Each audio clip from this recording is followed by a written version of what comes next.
ஒரு அடி எழுத்தாளர் கவிஞர் சோழச்சி அவர்களுடைய புத்தகம்.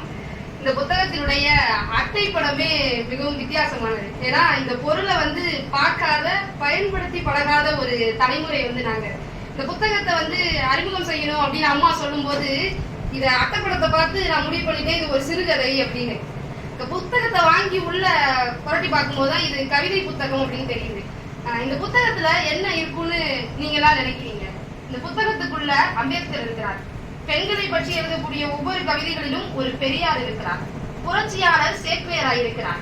இன்னும் தமிழருடைய மனங்களில் ஒரு ஆறாத வடுவாக இருக்கக்கூடிய தமிழர் ஈழ தலைவர் இந்த புத்தகத்திற்குள் இருக்கிறார். இப்போ சொல்லுங்க, இந்த புத்தகத்தினுடைய அட்டைப்படத்திற்கும் இந்த புத்தகத்திற்கு உள்ளே இருக்கக்கூடிய செய்திக்கும் ஒரு மிகப்பெரிய வித்தியாசம் இருக்கிறது தானே? அதுதான் இந்த புத்தகத்தினுடைய வெற்றியே. ஒரு அட்டைப்படத்தை பார்த்து இதற்குள் இதுதான் இருக்கிறது என்று ஒரு வாசகன் முடிவு செய்து விடக்கூடாது. அதற்குள் என்ன இருக்கிறது என்கிற ஆச்சரியமும் அந்த எதிர்பார்ப்பும் தான் வாசகனை அந்த புத்தகத்திற்குள்ளேயே இழுத்து செல்லும். அப்படி பார்த்தால் அட்டைப்படத்திலேயே வெற்றி பெற்று விட்டார் எழுத்தாளர்.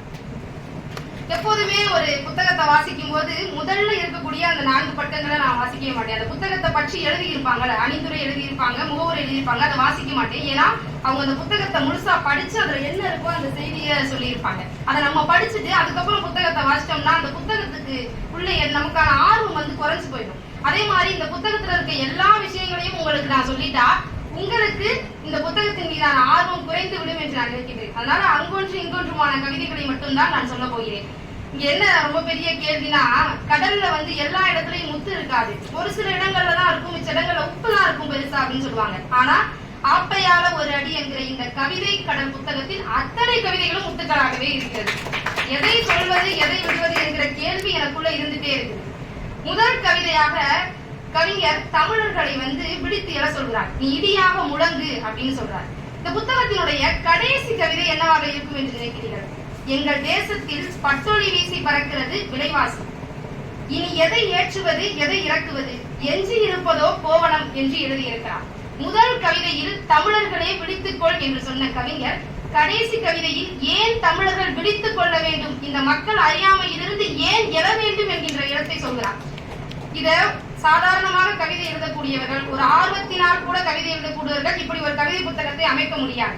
நான் எதை மையப்படுத்தி இந்த புத்தகத்தை எழுதுகிறனோ, அதை நான் எதை முன்னால் சொன்னேனோ, வாசகன் இந்த புத்தகத்தை படித்து முடிக்கும் போது அதை அவனுக்கு நினைவுபடுத்திக் கொண்டே நான் இருக்க வேண்டும் என்கின்ற கருத்தில் இக்கவிஞர் மிக ஆழமாக இருக்கிறார் என்று தெரிகிறது. ஆனால் ஒரு வாசகனை புத்தகத்துக்குள் எப்படி கட்டி போட வேண்டும் என்கிற வித்தையும் கவிஞருக்கு நன்றாகவே தெரிந்திருக்கிறது. அதனால்தான் சமூகத்திற்கு தேவையான கருத்துக்களை எல்லாம் தன் எழுத்துக்களில் இட்டு நிரப்பிய கவிஞர் ஆங்காங்கே காதல் என்கிற தென்றலால் வாசகனை வருடிக்கொண்டே செல்கிறார். ஒவ்வொரு புயல் போன்ற கவிதைக்கும் அடுத்த கவிதையில் ஒரு காதல் என்கிற கவிதை இருந்து கொண்டே இருக்கிறது. அதுதான் இந்த புத்தகத்துக்குள் இன்னும் நம்மை இழுத்து கொண்டே இருக்கிறது. ஒரு பறவையை வைத்து ஒரு கவிதை எழுதியிருக்கிறார். ஒரு பறவை எதற்காகவெல்லாம் பறந்து செல்கிறது என்று. ஒன்று உறவுக்காக, இன்னொன்று உணவுக்காக. மனிதனுக்கும் அதுதானே. மனிதனும் இதை ஏற்றுதானே இடம் நோக்கி இடம் நகர்ந்து செல்கிறான். ஆனால் ஒரு காலகட்டத்தில் மீண்டும் அவன் தன் கூடை அடைய வேண்டும் என்று நினைக்கின்றான். அப்படி திரும்பியில் எத்தனை இடர்பாடுகளை எல்லாம் அவன் சந்திக்கின்றான் என்று ஒரு பறவையாகவே ஓமை வைத்து அவர் எழுதியிருக்கிறார். பறவை காலையில போயிட்டு நைட்டு இருட்டாகும் போது வரும்போது வெளிச்சம் ரொம்ப கம்மியா இருக்கும்.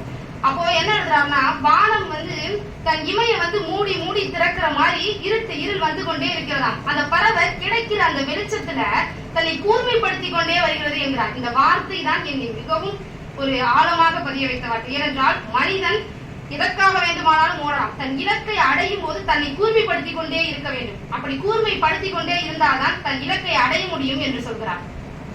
உண்மை சொல் மனிதன் எப்படி வாழ வேண்டும் என்று சொன்னால் அடுத்த கவிதை நிச்சயம் ஒரு காதல் கவிதையாகத்தான் இருக்கும். பள்ளி பருவத்தில் வரக்கூடிய ஒரு நேசத்தை இன்றைய தலைமுறையில் இருந்து கொண்டு நான் காதல் என்ற வார்த்தையில் சொல்ல விரும்பவில்லை. அது ஒரு புரியாத நேசம். அந்த நேசத்திற்கு எந்த பெயரும் நம்மால் வைக்க முடியாது. அப்படி சொன்ன கவிஞர் என்ன சொல்றார் தெரியுமா? ஒரு பொண்ணும் ஒரு பையனும் அந்த வகுப்பறை எப்படி இருக்கிறது, அந்த வகுப்பறையை சுற்றிய நிகழ்வுகள் எல்லாம் எப்படி நடக்கிறது என்று அவர் சொன்னார். ஈர்த்தி முள்ளிருக்கும் ஈச்சம்பழங்களை உனக்காக எடுத்து வருகிறேன். அது உன் நாவினுக்குள் நுழைந்து உன் சொற்களை மேலும் சுவையாக்குகிறது என்று சொல்கிறார். இங்கு மேலும் என்கிற வார்த்தை தான் முக்கியமானது.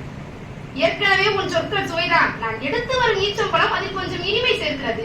அன்பின் பேரன்பே அதுதானே. உன்னை ஊமைப்படுத்திக் கொள்கிற எதுவும், உன்னை ஒப்பனை செய்து கொள்கிற எதுவும் இல்லை என்றாலும் நீ பேரழகுதான். அதை ரசிப்பதுதான் என் அன்பு. அப்படி என்றால் நான் எடுத்து வருகிற பழம் கொஞ்சம் இனிமை சேர்க்கிறது, அவ்வளவுதானே. அந்த காதல் கவிதையாக இருக்கட்டும், சமூகம் சார்ந்த கவிதையாக இருக்கட்டும், அதன் உச்சத்தை தொட்ட கவிஞரை நான் நிச்சயம் பாராட்டியாக தான் வேண்டும். இன்னொரு சமூகம் சார்ந்த கவிதை என்றால் இன்று நம்ம எல்லாம் ஒரு கட்டத்துக்குள், ஒரு கட்டமைக்குள் வைத்து அதிலிருந்து வெளிவர தடுத்துக் கொண்டே இருப்பது, வெளிப்படையாக சொல்ல வேண்டும் என்றால் ஜாதி கட்டமைப்பு தான். அதை எத்தனையோ கவிஞர்கள் எப்படியோ எழுதி நான் படித்திருக்கிறேன். ஆனால் ஜாதி கட்டமைப்பில் கோயிலுக்குள் இன்றும் எல்லா ஜாதியினரும் சென்று வழிபட முடியாத ஒரு நிலை வெளிப்படையாக சொல்ல வேண்டும் என்றால் இருந்து கொண்டுதான் இருக்கிறது. அதை சொன்ன கவிஞர் எப்படி வேண்டுமானாலும் சொல்லி இருக்கலாம். ஆனால் கோயிலுக்குள் நுழைய முடியாது என எல்லாவற்றையும் சொன்ன கவிஞர் ஒரு கட்டத்தில் சொல்கிறார், நான் தாழ்ந்த ஜாதி, என் இனத்தில் இறந்தவர்களுடைய பிணங்களை எங்கள் சுடுகாட்டில் தான் எரித்தோம். இது கவிஞரின் மொழி அல்ல, நான் கவிதையை படித்து சொல்கின்ற மொழி. அந்த புகை கோயிலுக்குள் செல்கிறது. எங்க அப்பா சொன்னாரு, செத்தாதான் சாமியை பார்க்க முடியும் என்கிற சத்தம் இன்னும் என் காதுகளில் கேட்டுக்கொண்டே இருக்கிறது என்று ஒரு கவிஞர் சொல்கிறார் என்றால் அது நிதர்சனமான உண்மைதானே. எதையெல்லாம் சொன்ன கவிஞர் இந்த நாட்டினுடைய நிறையை சொல்றார். இந்த புத்தகத்தை யாருக்கு கொடுக்கணும் என்று என்னை கேட்டால் நாட்டில் இருக்கக்கூடிய அரசியல்வாதிகளுக்கு தான் கொடுக்க வேண்டும் என்று நான் சொல்வேன். நாட்டில் என்ன நடக்கிறது என்று தெரியாமலேயே சிலர் இருக்கிறார்கள். என்ன நடந்தால் நமக்கென்ன என்று சிலர் இருக்கிறார்கள். எல்லாம் நடப்பது நமது நன்மைக்காகத்தானே என்று சிலர் இருக்கிறார்கள். அவர்களுக்கு இந்த புத்தகத்தை கொடுக்க வேண்டும் என்று நான் சொல்வேன். இன்னொன்னு ஜாதியை பத்தி சொல்லும்போது அவர் சொல்றாரு, நானும் அதுதான் நீயும் அதுதான், பிறருக்கு எதற்கு 4 வர்ணம் என்று. இந்த ஆணித்தரமான வார்த்தைகள் 4 வார்த்தை தான், ஆனால் ஆணி அடிப்பது போல இருக்கிறதே. இந்த புத்தகத்தினுடைய இந்த ஆப்பையால ஒரு அடி அப்படிங்கிற அந்த தலைப்பு எதற்காக கவிஞர் வைத்தார் என்று நான் கவிஞரிடையே கேட்க வேண்டும் என்று நினைத்தேன். அதுக்காக உள்ளே ஒரு கவிதையும் வைத்திருக்கிறார். ஆனால் அந்த கவிதையை நான் சொல்ல போவதில்லை. அதை நீங்கள் படித்து தெரிந்து கொள்ள வேண்டும் என்பதுதான் என்னுடைய இது. பறவை இன்றைக்கு சூழ்நிலையில நம்ம நாட்டை விட்டு வெளிநாட்டுல போய் அங்கேயே தங்கி அங்கேயே இருக்கவங்க நிறைய பேர் இருக்காங்க. அவங்க எல்லாம் இந்தியாவை பார்த்து என்ன சொல்றாங்க? இந்தியா ரொம்ப கிளீனா இல்ல, இந்தியால ஒரு பொருளாதார ரீதியாக இந்தியா சரியில்லை, ஒரு வளர்ச்சி இந்தியாவாக இந்தியாவை குறை கொண்டு சொல்லிக் கொண்டே இருக்கிறார்கள். அப்போ அந்த ஒரு பறவையை பற்றி சொல்லக்கூடிய கவிஞர் ஒன்று சொன்னாரு, பரந்த உலகம் எங்கும் பறக்க முடியும் என்றாலும் முதலில் தங்கிய மறந்தானே அதற்கு தாய்நாடு. அப்படி பார்த்தால் உலகத்தில் வேலைக்காகவோ எதற்காகவோ சென்று இருக்கக்கூடிய அத்தனை பேருக்கும் தன் தாய்நாடுதான் முதலில் என்பதை கவிஞர் ஆணித்தனமாக சொல்லிக் கொண்டிருக்கிறார். எனக்கு எத்தனையோ கவிதைகள் இதில் நான் படித்தேன். ஆனால் எனக்கு மிகவும் பிடித்த கவிதையை மட்டும் உங்களுக்கு நான் முழுவதுமாக வாசிக்கிறேன். ஆடைகள் பூட்டுவோம் பாரி. பெண்கள் குளிப்பதை அவன் கண்டு கழித்த போதே, ஆணவ சிரிப்பில் ஆடைகளை அள்ளி சென்ற போதே, கண்களை தோண்டி கைவிரல்களை நறுக்கி இருந்தால் திரௌபதி சேலையை அவிழ்த்தனர் துச்சாதனனும் அஞ்சியிருப்பான். அவனை தூக்கி கொஞ்சியதாலே அவன் கடவுளாக விட்டான், நம் கண்களையே குத்தி விட்டான். வாழ்வில் கண்களை கொண்டிருந்தும் துச்சனை வெட்டி வீழ்த்திட மனமின்றி இலகியதாலே அன்று ஆடைகள் அவிழ்க்கப்பட்டும் அஞ்சி நடுங்கியே ஒடுக்கப்பட்டும்.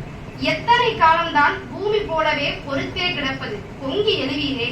நீரை கண்ணீர் விடுவது முதலை குணம், பெண்களை போதையாய் நினைப்பது ஆரிய மனம், வதம் செய்கிற வாரி தோழியரே. கற்பு நெறி என்பது பொதுவென்றே நாம் கற்பிக்க மறந்து போனதாலே தீயுக்குள் தள்ளப்பட்டால் சீதையுமே. அவனை திருப்பி அடித்து தீயினுள் தள்ளி இருந்தால் அவன் அன்றே செத்து போயிருப்பான். ஆண்டுகள் கடந்தும் மணிப்பூரில் எப்படி முளைத்திருப்பான். பொய்யும் புரட்டையும் புனிதம் என்றே, பொல்லாத விதிகளை வேதம் என்றே, இல்லாத சாஸ்திரத்தை தூக்கிக்கிட்டு இனி எவன் வந்தாலும் எரித்துவிடு. இன்று அம்மனமாய் நாடு அலையுது பாரி. நின்று நீரை பொழிந்து தென்னை ஈக்கி நனைத்து எத்தர்களை அடித்து ஒழித்து அன்னை பூமிக்கு ஆடைகள் பூட்டுவோம் வாரி. அத்தனை பேரும் இந்த சமூக மாற்றம் நிறைந்த ஒரு புத்தகத்தை படிப்போம். நன்றி, வணக்கம்.